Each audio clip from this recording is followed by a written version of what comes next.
je pense que les Ivoiriens ont assez souffert. Il faut qu'on mette fin à toutes ces manœuvres. Vraiment, je demande à Laurent Akoun de s'apprêter. Il faut qu'il aille chercher l'argent pour commencer à faire campagne, parce que ça va être dans 2 ans. 2 ans ne suffisent pas pour rechercher des financements pour faire campagne. C'est compliqué. Il n'a qu'à aller commencer à chercher les moyens, parce que la campagne, c'est dans 2 ans. Donc ça, vraiment, c'est le message que je voulais lui lancer. Et lancer également un message à l'endroit de ceux qui les soutiennent. Vous savez, récemment, j'ai dit donc, dans un journal de la place que malheureusement, après la crise post-électorale, on a beaucoup d'entités qui sont à l'extérieur. Et parmi tous ceux qui sont à l'extérieur, je reviens là-dessus parce que c'est important. Il y a la composante syndicaliste qui est très, j'allais dire, rompue donc, à la manipulation. Je sais de quoi je parle pour avoir été de cette école. Il y a la composante, n'est-ce pas, militaire. Quand un militaire est à l'extérieur, c'est forcément pour revenir Kalachnikov à la main. Donc, ce que nous pouvons faire pour les ramener, on doit continuer de le faire. Il y a aussi la composante riche. Ces gens-là qui disposent d'argent. Et il y a même ceux dont les fonds sont gelés.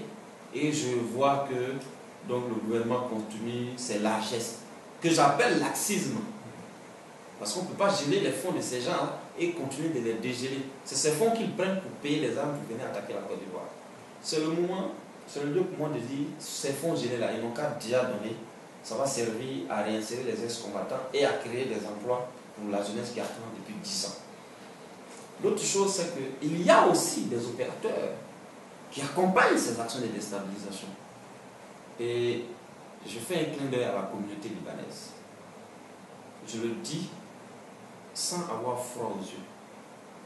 Il faut qu'elle s'accommode de la gestion Ouattara.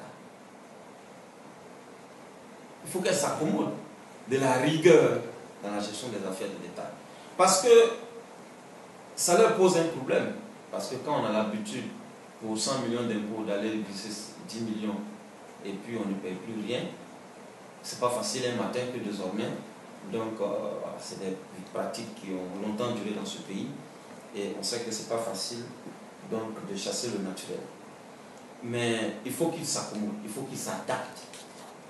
Et il faut qu'ils arrêtent de rêver en pensant qu'ils vont financer des gens qui vont venir renverser le système Ouattara pour qu'eux, ils continuent le bordel entre griffes. Ça, on ne le laissera pas faire.